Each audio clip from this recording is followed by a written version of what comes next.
It's the Solarvan sci-fi podcast. Hello, this is episode 171 of the Solar Y? The Solar One Sci-Fi Podcast. I'm Michael Ball, if I can actually talk properly. I'm joined once again by my co-host, faithful host that is, Martin Fowler. Hello, Martin. Faithful co-host. Yeah, well, you're always Sound here. like a pet.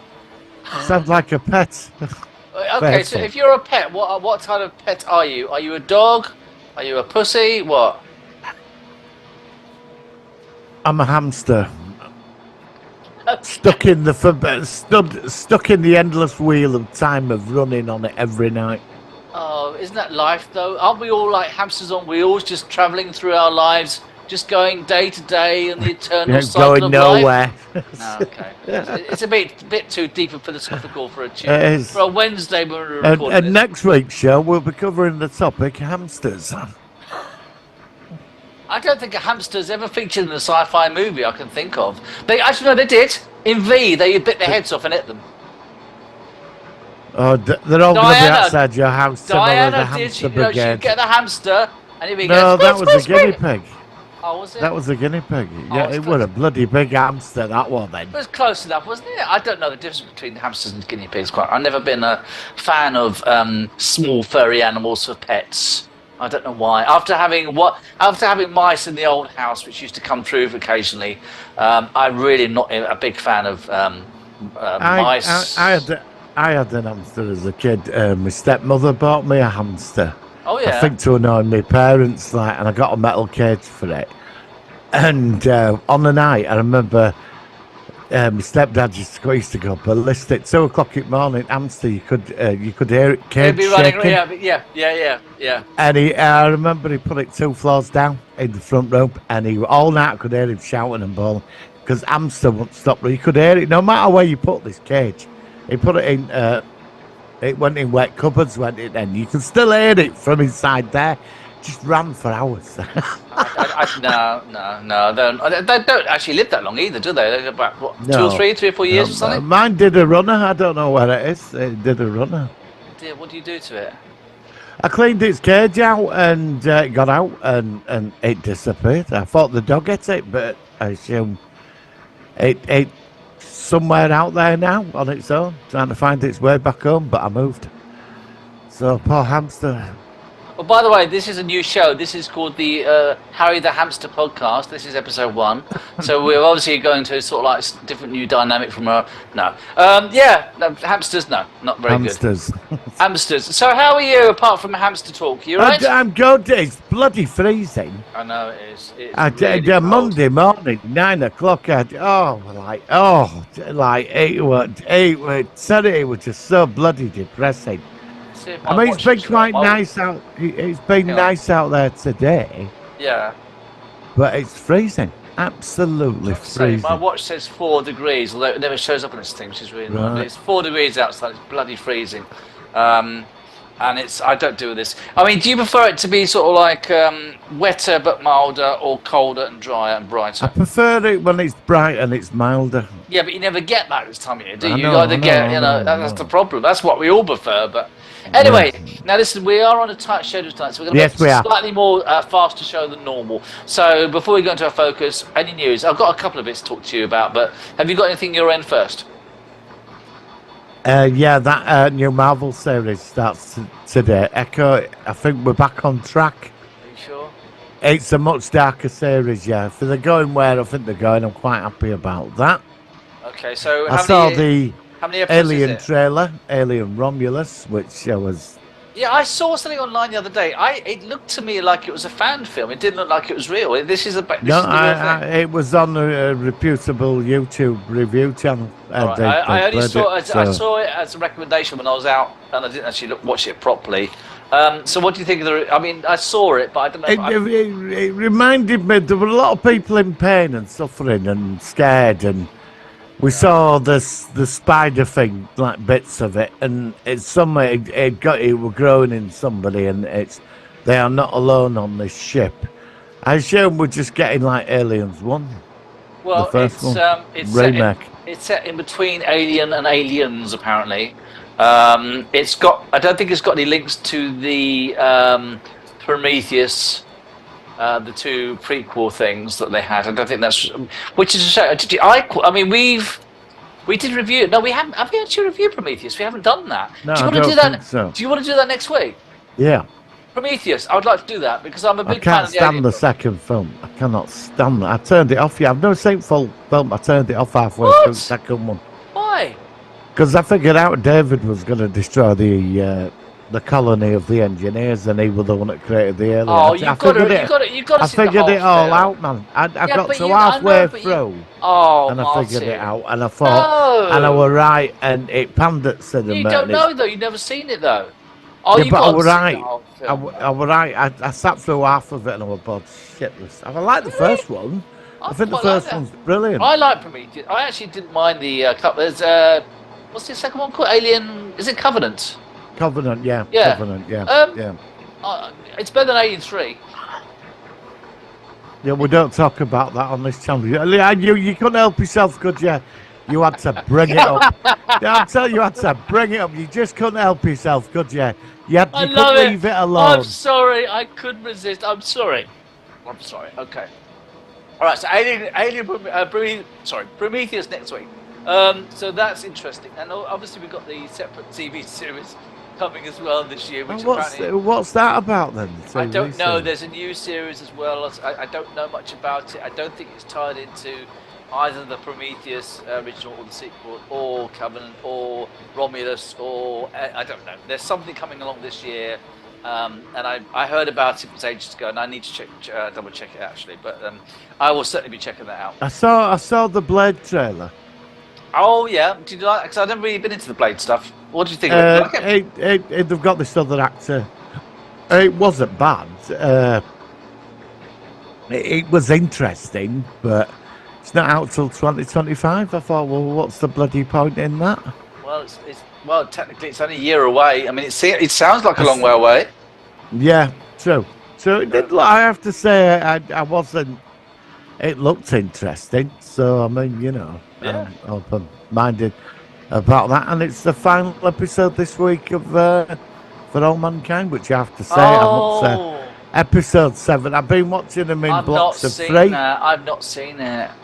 I've been watching them in blocks of 3, and I'm quite impressed so far. All right, okay. I have to say, I've Okay, enjoyed all right. this series. Once it's done, I'll watch them all, and we'll do a review of season 4, series 4. Yes, yeah, definitely. Okay. Definitely. Other news I've heard, apparently Ncuti Gatwa and Millie Gibson are not going to be potentially filming any more Doctor Who after their second series season together, which, because it's early days, that's open to interpretation, so it might just be that the companion's going. I know that the actor, also, Ncuti, also wants to go back to theatre, so we'll have to see about that. I'm not that bothered at this early stage because I don't really know him as a doctor either, so let's see what happens about that. Trek and Star Wars have both got news this week, some quite big news potentially. First of all, apparently Patrick Stewart has read a script where potentially they could be making a TV movie, Star Trek The Next Generation sequel movie, which I think is going to happen now. From what I understand, Star Trek now, they're going to go into a new route of not proper theatrical movies, but TV movies. They're literally just starting to film the Section 31, first one with Michelle Yeoh to be shown at the end of this year, which again, I don't mind actually. I mean, do you think that TV movies for Star Trek, which aren't the mega bucks but still look relatively impressive, is a direction to go? Well, Star Trek's a franchise big enough to go to the cinema, isn't it? But it depends which Star Trek, you know what I mean? So, I mean, Next Gen, you get it, it went to the cinema. Could Deep Space Nine have pulled the movie off? I think so. Definitely. Voyager, I don't know. But yeah, TV movies, if they're written right, they put the budget in, yeah. I mean, Stargate movies worked, didn't they? Yeah, absolutely. The movie I want, well, they were going to do it under the other guy, is it Kurtzman? Alex Kurtzman. I want Khan's life story. Was that Kurtzman or wasn't that the guy that did Star Trek 2? I know what's the guy that did Star Trek 2? I can't think of his name. Nicholas Meyer. Wasn't he involved there at some point? Nick Yeah, Meyer. but the Kurtzman, when they brought Discovery back, it was on the board, and I really would like to see the rise of Khan on Earth. Well, I mean, like in I said, a three-part movie I wouldn't serial. mind I seeing. would love to see that. I wouldn't mind seeing it, but I really want Kurtzman gone. I want Terry Matalas to run the entire Star Trek franchise, like Jon Favreau and Dave Filoni are doing the Star Wars franchise, and they know what they're Yep. doing. Terry Matalas is their version of the Star Wars with Jon Favreau so yeah, I don't Star know. Trek Legends. Well, that, I It's, think it's that, all I don't right know. That's bringing going them to all happen. back. But Patrick Stewart Yeah. coming back now, he's very, very old. He's 83. I think it went out on a high with the end of Picard.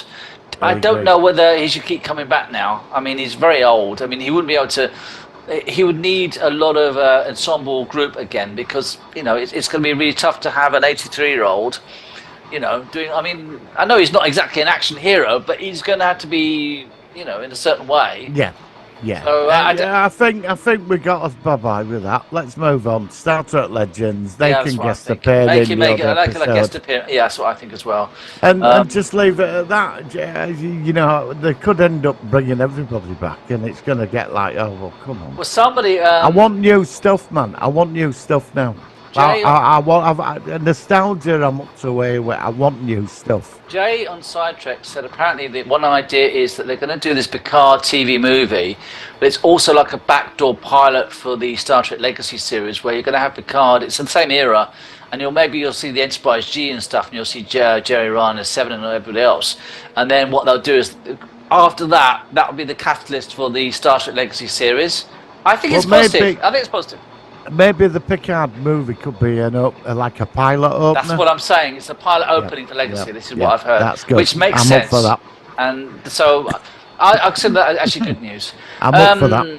Star Wars. Apparently, the Mandalorian season 4 is not going to be a season 4. It's going to be a movie of some sort. The Mandalorian and Grogu. I know they were going to do that long term. After they were doing some more, they were going to have a big sort of thing with Thrawn and everybody else. Opinions? Well, I thought they're still going down that path, aren't they? Aren't we getting like the Avengers Star Wars movie where they all team up? I think that's eventually going to happen. But now, rather than having a Mandalorian season 4, they're going to have a movie before that with just the Mandalorian and Grogu. Is it a TV movie? I think it's a proper full movie. I think it's a theatrical movie. Right, Oh, you've not heard about that? That's only Yeah, announced yesterday. I have heard, yeah. I'd go see that. Yeah, I would won't too. have a problem. I would do it. I mean, most people do like the Mandalorian, even though the season 3 was the weakest. So, yeah. But the cinematography in Mandalorian is very cinema. Oh, absolutely. Yeah, so I could see that at the cinema, not a problem. Oh no, I mean Not you a could put on the problem. Mandalorian in the cinema and it's a movie. I mean I've always said this that yeah I know that like Book of Boba Fett 1 or 2 episodes looked a bit off, and there is something missing from the TV. Like when you see Tatooine, when you see Tatooine in the movies, it does look really epic. When you see Tatooine in the TV shows, there's a little bit less of that kind of cinematic feel. There's a bit of a budgetary constraint, which they can't help it. They can't throw CGI creatures in every single scene and stuff like that. But it still looks good. I would still watch any of that in the cinema if it was open and it was actually available. Yeah. So any other news? Like I said, we are rushing a bit today, which is why I'm expediting our conversation a bit. What did you say? I was saying I'm rushing through it a bit because we've got a short term. So before we go into any okay. other news, sorry, any other news? No, I think that's everything. That's everything I've seen this week, and what you've seen. Not bothered about the Doctor Who stuff. He leaves. Couldn't care less at the moment. More interested. I want Star Trek Legends, and I'll go see the Mando at the cinema. That's it for me. I'm interested in this alien thing that's going on. Me too. Yeah. Aliens are interesting. I'm more peaked in other directions at the moment, but wait till Doctor Who comes out, then I will give my judgment. Okay, fair enough, Minty. Right, on that note, let's go into our focus of the week. Here we go. It's the Solar Sci-Fi. focus of the week.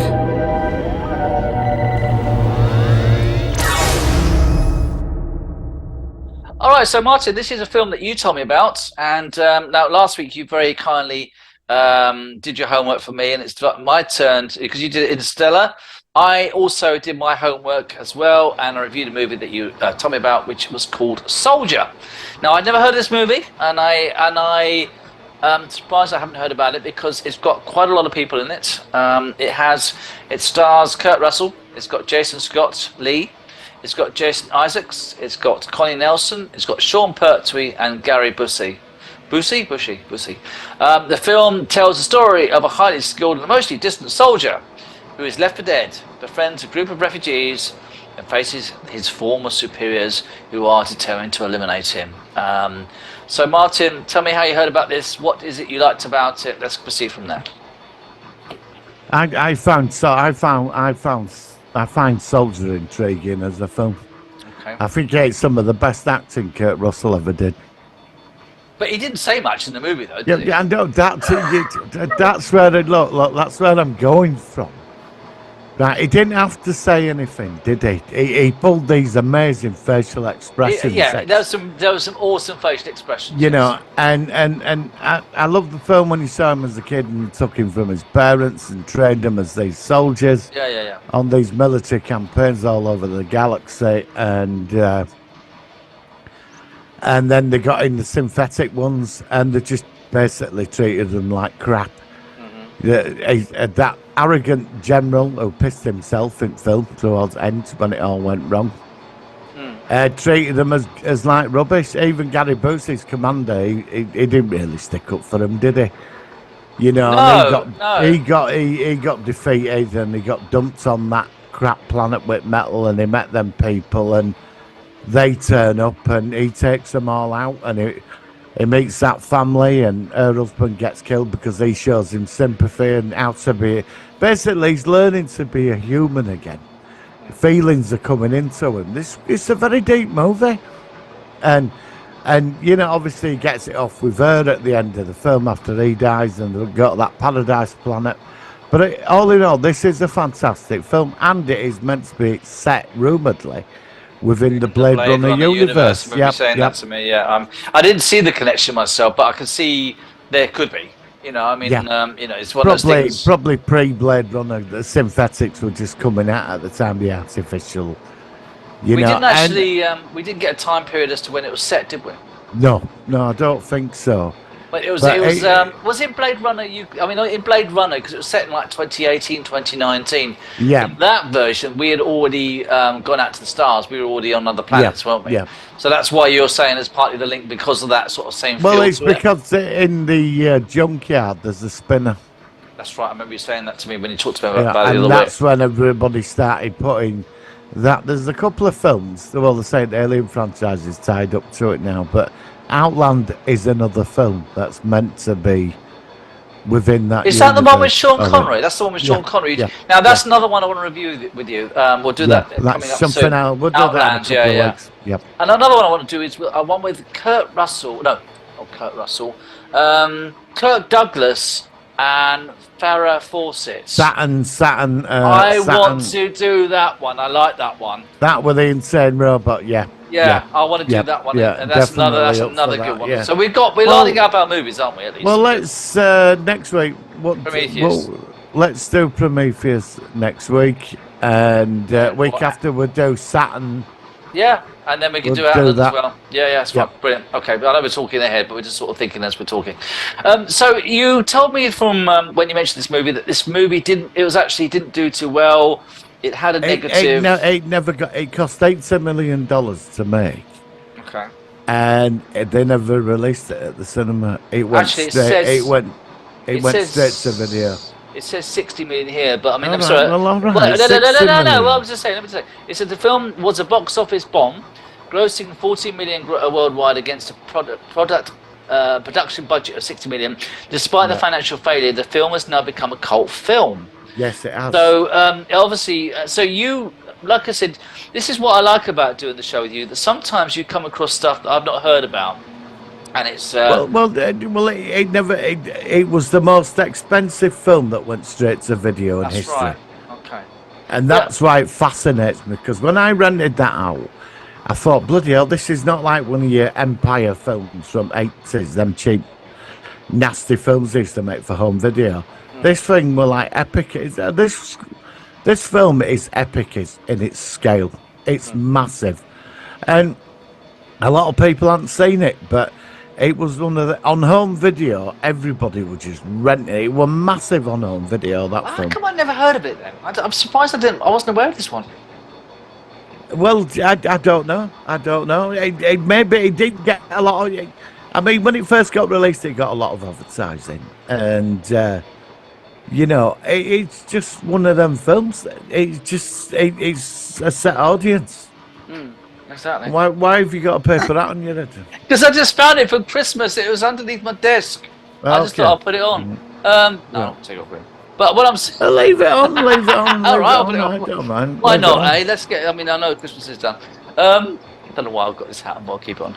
But I did like the movie. I mean, it was interesting that somebody said that Kurt Russell had the least amount of words he's ever said in a movie. Yeah. But there's nothing wrong with that because it was not his. It was just the perspective of the movie of this programmed individual who spent his whole life being literally just taught to be a warrior, having no aspects of individuality in many ways. He was just literally just like a automaton almost, because he did all he knew was his training and to do his mission and to get the job done. And I thought that was quite an interesting actual aspect actually that was done. I mean, I'm a big Kurt Russell fan. Like I said, I'm watching at the moment with the Monarch Legacy of Monsters, the kind of thing, which is finishing this week. And it's great because his real life son, is in that as well, which I think is great. I didn't know that his son... Is Monarch any good? It's one person compared it to the Tripods, where the Tripods was a good series, but you never bloody well see the Tripods. You don't see that much of the monsters of Godzilla. So it's more about the characters, about what they're doing. I like it.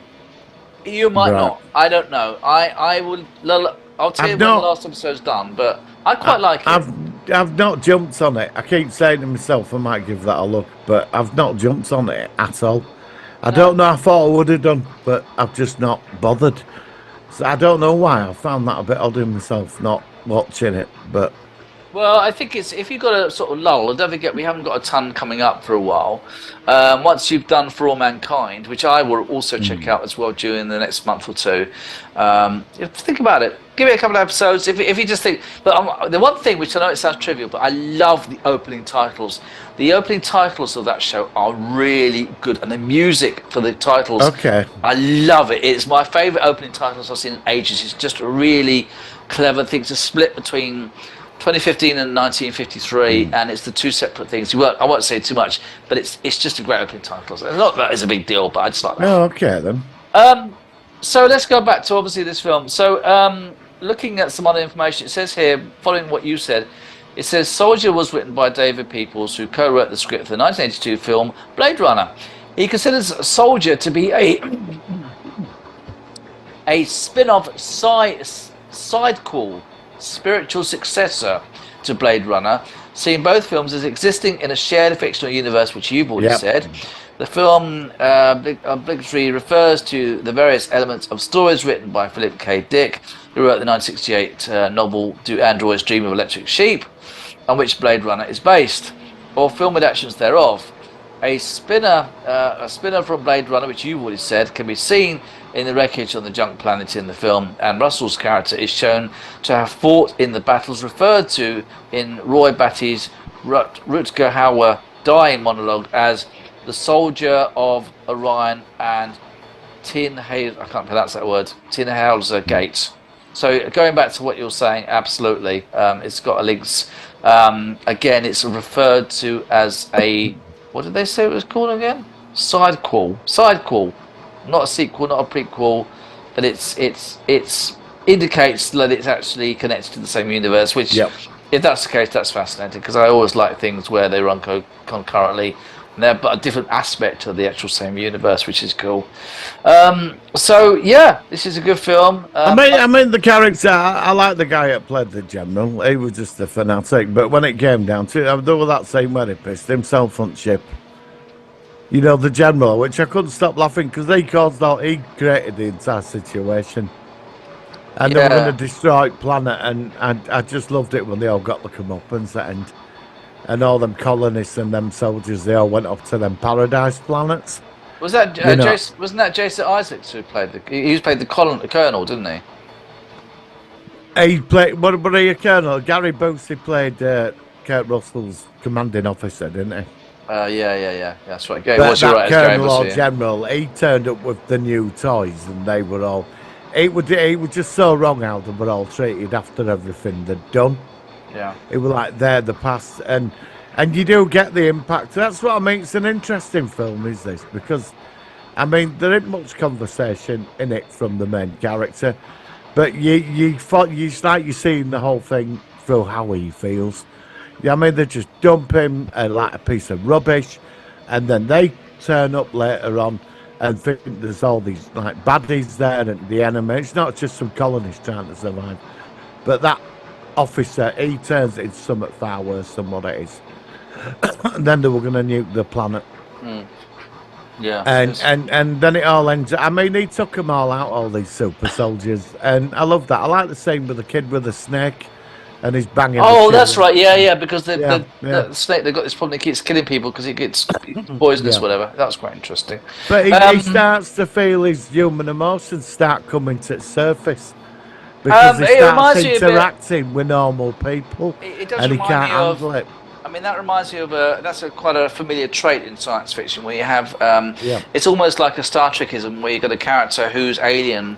I know he's not alien, but he's not a normal human. And as the film He's progresses, no emotion, he learns about emotion. So a bit of a Vulcan reference, or even like Odo from DS9. It slightly reminds me of that. You know, that sort of, and that's a very familiar Yeah. trait in science fiction where you have a character who's I basically. mean, don't get me wrong, the film is no different to any sort of story. It's just how it's set up. I found quite intriguing how the film is set up. It's not offering like some new big twists to it or something new. It's just. I like the film. I like how it finishes. You get a positive ending, and I just think it's a nice 2-hour journey movie. I think it's great, and Yeah. I really think Kurt Russell, his acting in that was superb. He really showed what he could do. He didn't have to talk. He showed it through his facial expressions. Because you get to see this guy from when he was a child.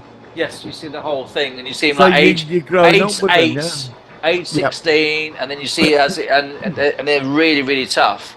Yeah. And they're very expendable because in the film, an early scene where we see Kurt Russell where he's got to climb up a rope or something. Yeah. And then they also, there's another guy who climbs, because obviously there's a better model kind of thing. Yeah, They're competing against each other. other. And that's another aspect I thought was interesting, that him, with all his training, because of upgrades, whatever it was, he was quickly becoming redundant. So everything he's been trained for, and then he has the antagonizer, the character who is more superior, who he gets an eye, he damages his eye or something. Yeah, he does, yeah. And then later on, But that sets it off then between them both, doesn't and it? also because But- then he can't be as elite anymore because he's got defective vision and Yeah. stuff. Yeah. Yeah, I like that. That was quite yeah. clever. But the thing is with that is that the one thing Kurt Russell has over all them new ones is experience, because he might have been defeated in that gym thing when they tested him out, but when it got down to an actual war on that planet, he used every bit of training, every trick he And knew, all the and he experience he learned, defeated all of them. He defeated all of them because of his experience. Yeah. And that made, in the end, he was the superior one soldier. Brilliant film. Yeah, it's a shame that, like I said, to be honest with you, I do need to see it again. I thought visually it looked good. I mean, the exterior ship scenes, the planet looks interesting. Yeah. Was it filmed in the UK? Because obviously it had Sean Pertwee, who's a British actor. I wonder whether it was filmed, whether it was actually filmed. It was filmed in early 90s, I think. No, but where, not when. And it's filmed. If it was I filmed, don't know. I don't know. It does look like it could have been filmed over there, actually. I've not seen. There's that sort of feeling to it, isn't there? Yeah, you know, like you get a lot of American films they actually filmed in. Where's that film place they filmed the original Star Wars films in the UK? Elstree. Yeah, that's it. Something like Pinewood. that. Yeah. Pinewood. Pinewood. That's right. Exactly what I'm thinking about. I was wondering Elstree, whether it was Pinewood, actually filmed over there, and it had some British actors in this, so it might not have done, but I was just curious because I mean, it's interesting. Sean Pertwee's been about, hasn't he? I like Sean Pertwee. I know, but I love Sean Pertwee. I think he's a great He looks actor. just like looks like his dad as well. If you dress him up, he really does look like his dad, John Pertwee. I loved him in Dog Soldiers, which is an old-time favourite of mine. Have you seen Dog Soldiers? What's that? I've not heard of that one. Have you not seen Dog Soldiers? It's a British one, made in early 2000s. An SAS squad, elite warriors, go up into Scottish Islands hunting a werewolf. Okay. The missions to catch one, they've been sent into this part of Scotland. Wow. And I mean, it's a gruesome film, but they all get massacred, like. And Sean Pertwee is like, you know, I don't want to give you any spoilers. Dog Soldiers, it's worth checking out. But it is, be prepared for the grossness of it. Okay. But the SAS British. You'll recognise some. They're all British stars. But they're this elite unit that goes. They've gone as for a biological weapon. They know about them. Okay. And they go hunt one down. But it says something much bigger.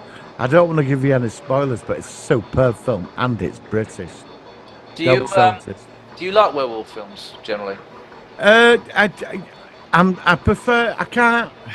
Because I know you're quite into horror, and this is exactly what I'm asking. I don't mind like stuff like that. But when it comes to stuff like Chucky or is it Halloween? No, I don't mean Halloween. I'm on about the character and Michael Myers, Crystal Lake, all that. I just haven't got time for it because it's the same thing over and over again. And it's like the Freddy films. I'm not that.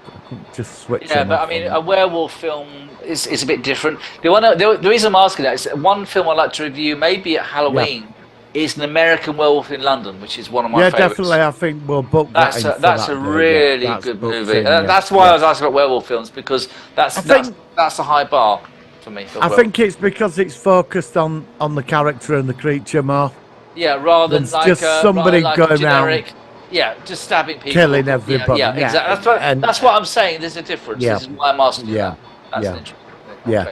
There's that, but I like certain vampire films, you know, it's which I don't have a problem with. I watched an episode of Starsky and Hutch where they were chasing a vampire. Oh, yeah, I saw that. I watched it because of R.I.P. David Soul, by the way. I know John it's Saxon, yeah. But I'd watched it. I actually quite enjoyed it. I thought it was quite a good episode. I have to say, I watched that about 4 weeks ago. Oh, okay. So but I'd not seen it before. It came up on my recommended I watched list. I thought, what's this? Yeah.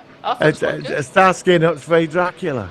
I said, it was quite good, and he was going after all these women and everything, and it was like in a car park, and he kept running away. Trying to bring his wife back. Yeah. That's right. There's like a painting of her or something, wasn't there? Yeah. I like the scene where Hutch is chasing him, and he jumps over a roof, and then he disappeared or something, doesn't it? And he can't make it too far. They left little bits in there that weren't explained. You know what I mean? And Starsky starts believing it. Yeah, exactly. I love that. I love those old shows, as you know. But like I said, sorry about David Soul, because he was a great actor. Sorry to hear that he just went and they're going. So we'll have to cover. Have we done Salem's Lot yet? I want to review that. I've got that. It's a 3-hour thing. Yeah, we'll put it on the list this year. Salem's Lot for David Soul. Yeah, definitely. Yeah. All right, matey. Yeah. Well, look, we better wrap up. So let's finish off with this film. So any last comments before we do our rating of it? No, that's it for me. Do you think there should have been? Do you think there could have been some other sequel or something to tie into the? If it had been no, I think it's a one-off story. That's enough. One-off. Okay. Yeah. And would you like it to have maybe a little bit more of an influence or a link to Blade Runner, or do you think it's fine as it was? Oh, definitely. No, I think there's enough in there. It leaves you thinking that way. Okay. It's an added extension to the bigger universe of Blade Runner. All right, so I guess it's rating time then. What would you rate this out of 10? I'm going to give it an 8, and I'm going to give it an 8. It's an old film, but it's stuck in my memory. And for me, I watched it recently, and it's definitely an 8. So. Okay, I'm going to give it a 7 because it's a first reaction. I like to. Sometimes I need to see a film twice to really get a proper perspective. So, but I liked it. I didn't like it quite as much as you did, but I could see the appeal of it. Yeah, that's fair enough. That's a good answer. And this is the great thing about this. We don't. I mean, most of our episodes focus on well-known movies, but we do Yes. try to sneak in some stuff which isn't always the most mainstream. And then, like I said, hopefully people, if they watch this, they go, "Oh, let's give this a go and see what get their own perspective." And that's what it's all about. All right, Martin. Now we're both going to shoot off. We've got things on, especially you your end. So we're going to let you go, Martin. Thank you very Yep. much. Next week we'll be on with Prometheus, which will be a really good one to review because that's well, I've got a lot definitely. to say about that one. So, Martin, thank you very much. We'll see you next week on the Solar One Sci-Fi Podcast. Live long and prosper. Bye.